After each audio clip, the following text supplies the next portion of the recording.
Sorry, I beg your pardon.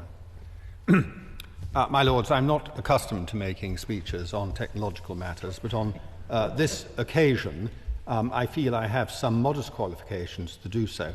Although I have to say in advance, I do so with a degree of trepidation, because nearly everything I know about driverless trains I have been taught by the noble Lord the Minister, and I sit therefore in the uncomfortable position not only of being subject to his correction, but of being subject to his immediate correction the moment I sit down when he comes to respond.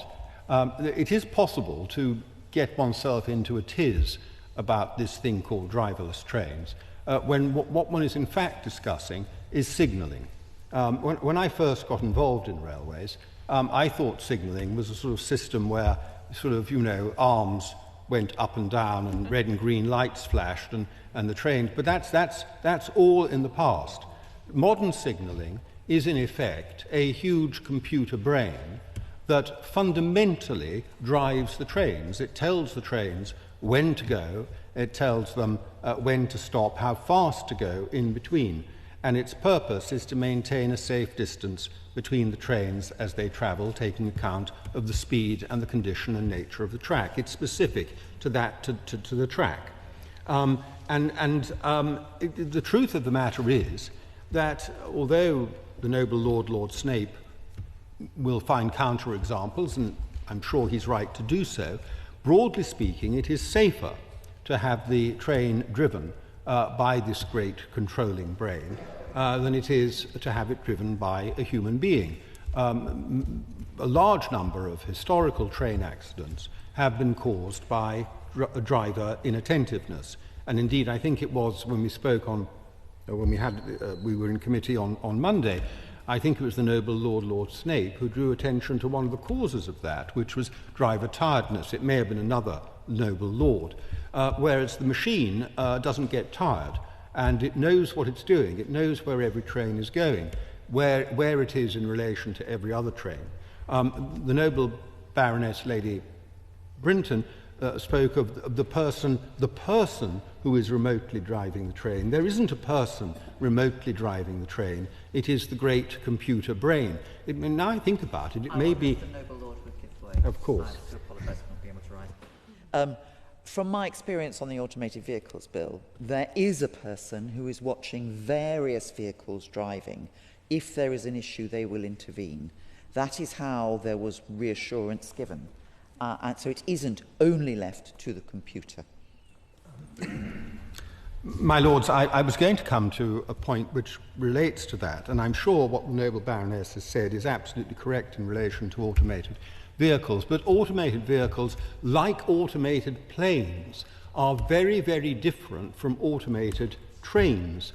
An automated plane, or indeed any plane, has to be 100%, 110% safe and known to be safe before it takes off. Because if it develops a problem when it's in the air, there's nothing you can do about it. Whereas an automated train, the approach to safety is totally different.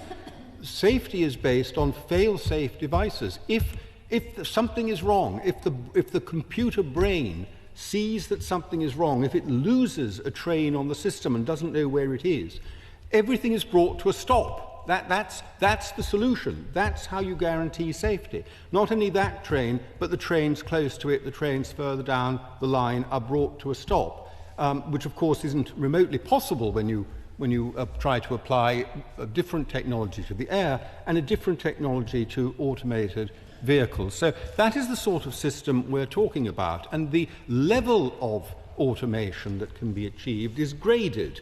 There is level 3 automation, as it's known, does require a driver to be present, although the driver isn't actually driving the train. The noble Lord Hamilton of Epsom referred to the Docklands Light Railway coming into operation in the 1990s.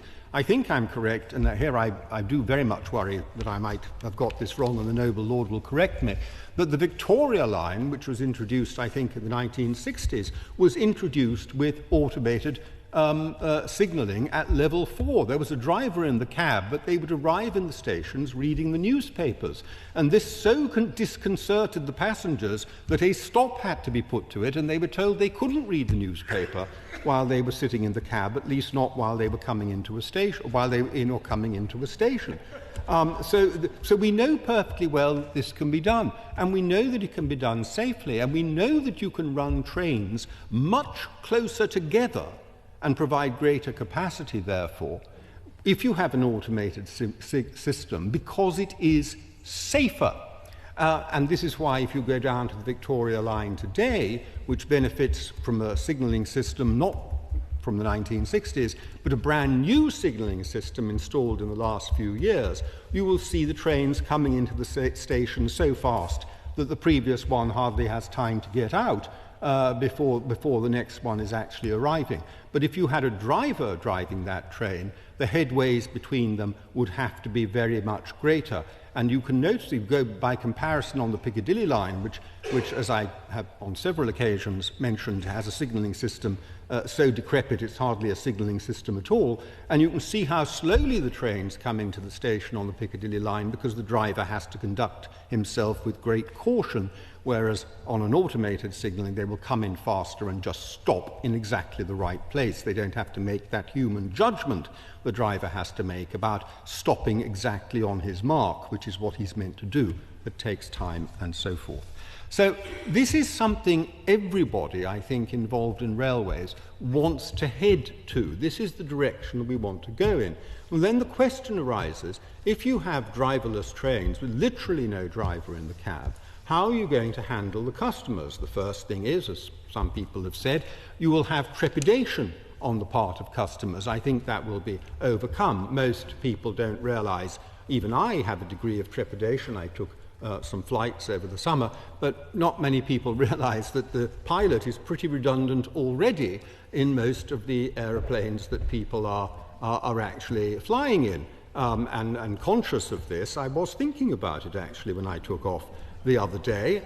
So trepidation is a factor. But the noble Baroness Lady Brinton makes a much more serious point, perhaps, which is that services are required for passengers. Services are required in the train, and they're required in the event of an emergency. And as I say, the emergency is likely to result in the train being stopped in the middle of nowhere, and possibly stopped long enough that passengers have to be disembarked. And who is going to do all of that? Well, of course the train has to have people on it. It has to have staff on it. Even the Docklands Light Railway, though it has no driver, which allows children, as you probably know, to sit up front and indeed adults to fulfill their childhood fantasies sitting up front on the DLR, even the DLR has a person on it, a member of staff on it, to deal with the sort of eventualities that the noble Baroness refers to. So there's a sort of fantasy here. I depart slightly from some remarks made by some of my Conservative colleagues, not here in your Lordship's house, but in other fora, that this somehow is going to free the railways from dependency on staff and therefore on the unions. Well, of course it won't, because those staff will have to be present, even if they're not in the cab. And those staff will, of course, be members of the RMT, probably, which is exactly not freeing yourself from the trammels of the trades unions. And so it's like that. So I generally think that the intention behind the noble Lord's amendment, and my noble friend's amendment, is an extremely good one. We should be moving as far as we can from level 3 to level 4. Over time, it is an inevitability. And the costs involved in doing so will have to be found. And the increase in both capacity and safety that will arise from doing so will probably be worth 10 HS2s or HS3s or whatever that can be provided on the existing lines. Knowing the government's intentions on this will be extremely helpful. Knowing how it is going to be afforded and prioritised in an entirely nationalised system is something we would all like to know. I suspect, as on previous occasions, the answer from the noble Lord, the Minister, is going to have to be that we're going to have to wait and he's not going to tell us, and this is a very narrow technical bill, and all the goodies are coming down the track in 18 months' time and everything else. But I hope he is taking account of the fact that the House is very concerned about this, that technological change has to be at the heart of the modernisation of the railways, and that the government is going to find the investment capacity to do so. It is a matter of priority and money. Tell us about it, please, when you stand up.